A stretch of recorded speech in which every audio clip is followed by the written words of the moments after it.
Rocketbeans TV Archon Mud Show Match. Names at the top are not correct. I have to actually update the Protoss players over here. Just this real quick. Hasuobs and Socke. But the other ones are still, in fact, correct. In the top left corner of the map, we've got the purple Archon, the Terran Archon, comprised of Demuslim and Bunny. In the bottom left, as the red Protoss, it's Socke and Hasuobs. So I know we're talking about accents a little bit beforehand, and I gotta tell you, I think one of my favorite accents is gotta be like that really like New York, like the straight out of Brooklyn accent, you know? Oh, that's my favorite accent, is a Brooklyn accent. I wish I had one. I would be like 50 times better caster just if I had that accent. Dude, like this is why I love Mac Wahlberg, you know? Just saying, like. Isn't he more like Boston though? I guess maybe it's like I've heard him do so many different variations of it, but yeah, Brooklyn, Boston, like just that general, like it's not. They're really not too different from one another. In fairness, I think if you got the like a person with a very stereotypical Brooklyn accent and a person with a very stereotypical Boston accent and put them together, it would sound different. But to mimic that without having one of those accents is probably very difficult. It's something that like vocal coaching would do. Yeah. Now both Purple Archon sent out a pretty quick scout, and Red Archon as well. Neither scouting each other just yet.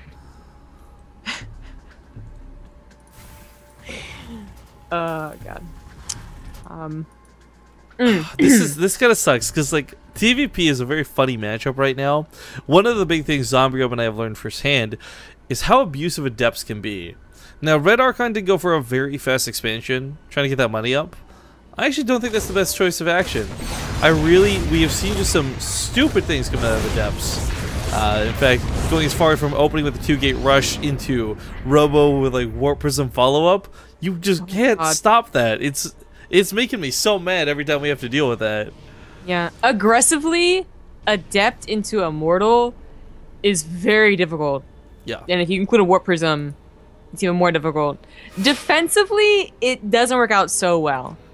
So it's two very important distinctions that I don't know, the way that the TVP is gonna flow in Legacy of the Void is quite different. Just that defensively, you're not gonna be able to chase your medevacs and whatnot, and that's how we saw Hart win in the Lotus League. He was aggressive, he was a Terran, he dropped everywhere, and Immortal Adept wasn't able to deal with it.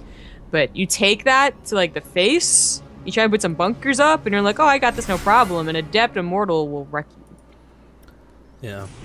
Shout out to Sparinal, by the way. I think you're resubbing for 10 months. 2 more months and you get a coin, brah. The Partoofs are real. Oh my god. Reaper sees some pretty good scouting information.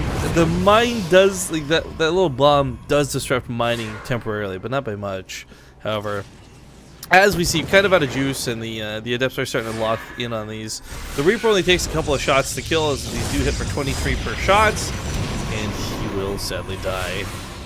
Meanwhile, while all of this has been going on, we do have a Stargate being made in proxy. Oh yeah, this is gonna be dirty. It's so silly looking at this. It's a proxy Stargate with a double forge follower. What? It's a... okay, the forge part I'm gonna scratch my head about, but the Stargate, not so uncommon. Now, with the Chrono Boost on this, there's no defense here. There's not a turret down. Sadly, Terrans had that change reverted. Oh, yeah. And it looks like Demuslim and Bunny are setting up for something mechish, but not something that's ready to go right now. No. Surprising to see them use Liberators. Again, you can't use their attack to ground until you get the upgrade.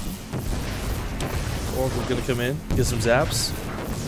I guess that's something worth noting, actually. We didn't talk about this yet, but Terran upgrades were separated again, for those who don't know. So no longer do air and armor combine with ground weapons and air armor as well. They are completely 4 different upgrades now. I don't understand the Liberator at all. Rifkin, Yeah, you do weird shit. Can you explain? My thoughts are like that it is fast, but not faster than an Oracle, so I really can't justify like why this was made over like say a Viking or something. But maybe looking to get that air-to-ground attack going sooner than later. But even then, that would require... Well, I guess it doesn't require a second start for it, but that would make it easier. And he is going into bio, not mech. This might be a reaction to the Oracle, but I could have sworn he was placing down the barracks before the Oracle hit. To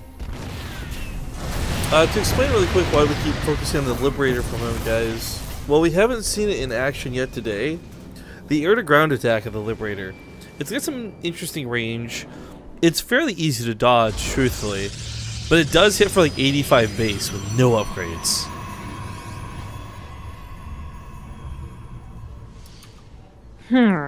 Well, I guess that's going to be an anomaly in this game. He's not going to use it for much more than just taking on the Oracle, which it takes forever to do. It's a single target. That's not so great. It's going to clear out the air, I guess, for the medevac. This is one of those things where if you'd zone out a little bit with the Liberator, it'd be kind of cool. But Phoenix coming out. Interesting to see how this fight goes down. It does look like the Liberator will lose. God. Does it lose? It is such an... It's not a unit that's meant to be a mono battle unit. You're not meant to just have one Liberator or only Liberators. You really have to get things to complement it.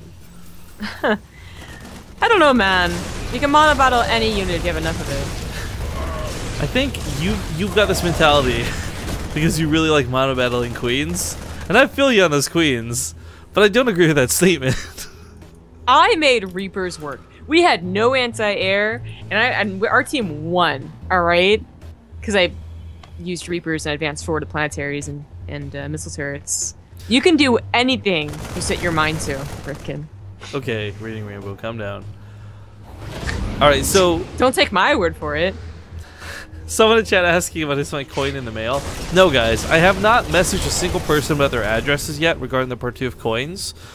We've been casting pretty much every day, and we've been quite busy. But when I have a day free, I plan to go pull up the list of Twitch subscribers. And basically, everyone who's subscribed before this day, 2014, will get a message from me saying, "Hey, give me your address."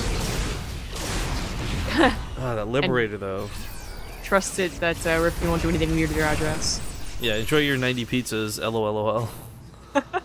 Why would you pay to send them 90 you don't pizzas? pay. You just order it. You tell them you pay on the delivery with the cash. Ah, no, okay. See, you've done this before. No, but I've been reading about people who haven't done to them, like the swatting and stuff too.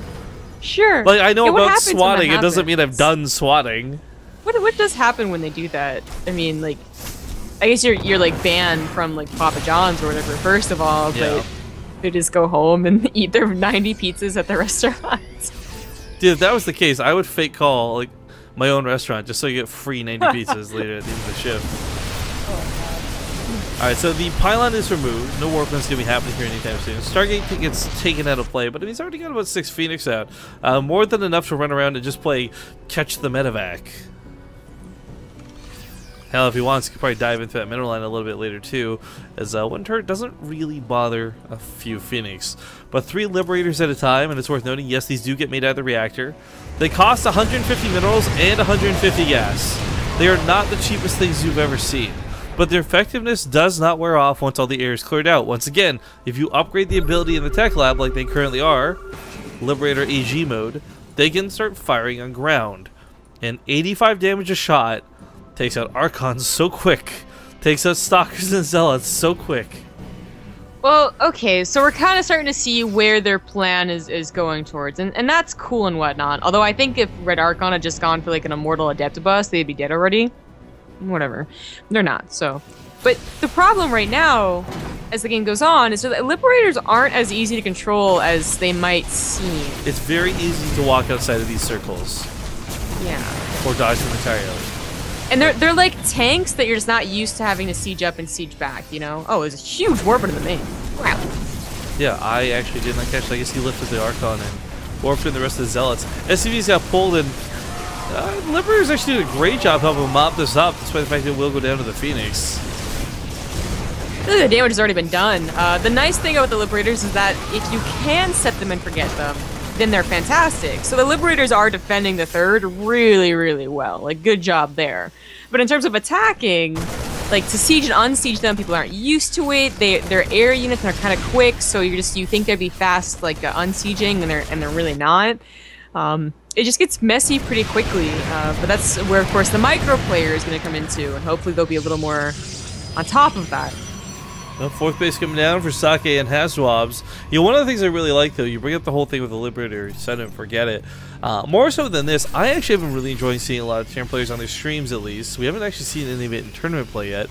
But do moves like where you just simply wall off a ramp, essentially, with putting the Liberator fire on it.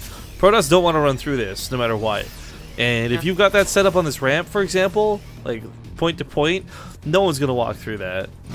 Yeah, but then that's where the Phoenixes would come into play. Now, of course, he lost the Stargate, so there won't be any more Phoenixes. But, I mean, honestly, as he's expanding fairly well. You know, he's almost going into, like, a Zerg mentality with this. He's got the Terran pins back, and he's going to expand, you know, for fourth base. That's impressive for a Protoss player. It's usually, you know, they're the ones the slowest to expand. Warp Prism comes back to the main, by the way. Big Warp and the more Zealots coming in. Cancels, decides to banish him. Yeah, I don't mind that at all. If the units are there, then that's fine. He's taking control over the game so well that if he did want to go into the front, says carriers. They? Hey. Yeah, sorry, whatever. Archon. When they become an Archon, Rifkin, they really become as one. It's very romantic. Oh. Ew. Now, what's kind of cool is, if you guys don't know, by the way, Liberators can share each other's targeting circles. So as you saw this one in the back here, despite the fact it's targeting circles here, it was able to shoot the Archon over here. Yes. Within 15 range? 15 range, yep. It's insane. That's about one screen length. But this is where carriers, or just more Phoenix, would really come into play. You know, suddenly you have to decide to only siege half of them as opposed to all of them to make sure that they have enough anti-air. Yeah. As the Marauder count's pretty high, not the Marine count. That's only if the Protoss thinks of it. Unfortunately, with 4 or 5 years of never go carriers and rarely go mass air, we really don't see it that often, but carriers are really good. Yeah, well, I would say maybe less so with the Liberator coming into play. I mean, it's one of my area of effect damage to stress on the Interceptor so hard. I imagine the Liberator has somewhat a similar role to play. That is interesting. We haven't seen them used against them yet, but again, carriers have proven with their harassability to be some of the craziest, best new things to ever hit the scene. But wouldn't Interceptors automatically... Look at this leapfrog. Wow, that is truly like a siege tank. Wouldn't Interceptors automatically like spread out though? They do, but I don't actually know the splash radius because they do a lot of crossover too, like crisscross in and out. That is very interesting. Now I just want to see it based on science. Yeah, unit test here sometime. Warp Prism tried to warp it on top of a missile turret, a bit of a mistake. Only one Zealot gets up here. Warp Prism not necessarily over here, so the pylon allows direct warp-ins. Does not apply to Planetary Fortress just yet, so unfortunately this is going to go pretty bad here for Purple Archive. He's doing a really good job chasing. There's probably a situation here where it's no longer just macro and micro. It's more like sides of the map. So you defend at home, you defend our bases, and I'm going to attack. Well, it's interesting. Liberators, once again, they're making it so hard for this army to engage. There's really nowhere safe to get in here. Nope, nope, nope. It's not the answer. This is not the answer.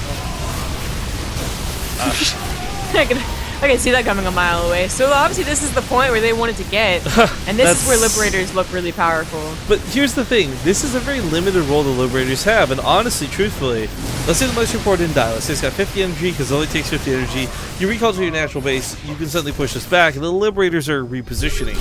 That's when they're the weakest, that's when you strike, that's when you're like, oh, it's going to take you about 4 seconds to set up, no problem. Yeah. The other thing too is, let's not forget, Liberators cannot attack buildings. I want to stress that for folks. They're really good versus units, but they cannot attack buildings. Yeah. It's also just the case that, like, if he had gone back into Phoenixes, I don't think that's a bad answer. They're doing okay against just 2, and imagine if there was like 15 Phoenixes. I don't know. I mean, maybe even mass Phoenixes isn't even the answer, and maybe air won't even help anyways. Like, we have no idea. This is like some of the first times we've been seeing a Liberator really in action, but they're not. I'd argue it's one of the first times we've seen the Liberator be used in action effectively. Yes, there's that too. They're just not as easy as they really look. Okay, well that's dead. But if you run into their targeting optics, then yes, it's as easy as just set it and forget it. Yeah, it's funny because you look at a unit like this and it does look broken, but going back to what we were saying earlier, I still stand by the statement that these are probably the least broken units that have been introduced to the game. And while their air-to-ground is perhaps a little too good, their air-to-air is still fairly weak. And I almost kind of wonder if Thor better fits that role. I wonder, because this is only game number 1, been a kind of a long game, but it's only game number 1. In the next game, I really think that the Protoss players have an opportunity to kill the Terran before they get to that many Liberators and start sieging. Maybe, and that's a big part of the early game adept usage, but I just want to comment on how Red Archon sent us 17 workers. 30? No, down 2, not how many he's lost. He's down to 30. He has 30 workers. Wait, what was I reading then? Am I just... The army supply. Army supply, I'm sorry, oh my god. Okay. I was like, what? I swear I saw 17 a second ago. Alright, I take that back then. This is not as drastic, but it's still pretty dire, because he might actually soon be down to 17 workers. This base under attack? Man, what was I? I do want to note that, like, all the Liberators have been cleaned up, too. I mean, this is why they stuck in so long. They were slowly taking out chunks of the army. Yeah. The Liberator, again, it looks like any unit used correctly in StarCraft 2 looks overpowered. It looks broken.